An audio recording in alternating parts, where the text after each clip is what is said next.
So guys, yan oh. Kita nyo naman. Nagpo-force feed tayo. Bali tinutulungan natin yung mga kids na makadede sa magulang. Sa nanay nila. Yan.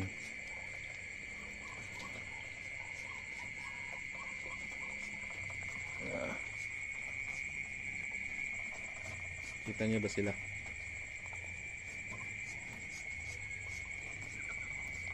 So, ito yung iba. Yan, sa parang ito, napapadede sila ng pantay-pantay at maayos. Diba? Walang kawala yung nanay. Makokontrol mo siya.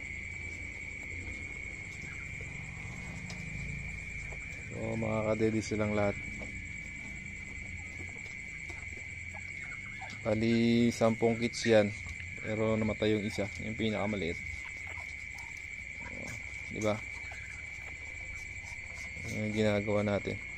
So pagka pumiglas na yan, ibig sabihin nasasaktan na.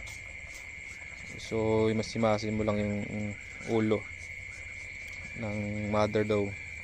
Ayan o, nagpupumiglas na siya. Oop. Ayun, medyo masakit na yung kanyang dede.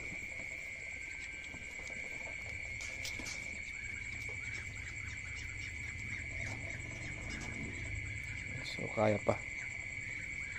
Pagka nagpumiglas na to ng malakas, talagang ayaw na.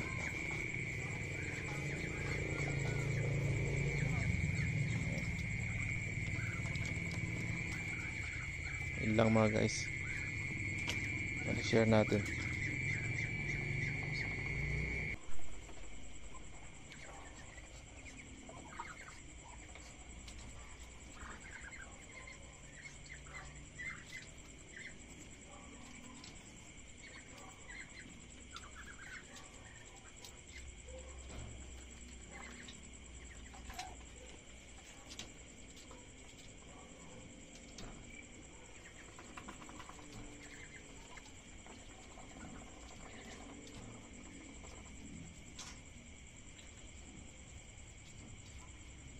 Cute ba?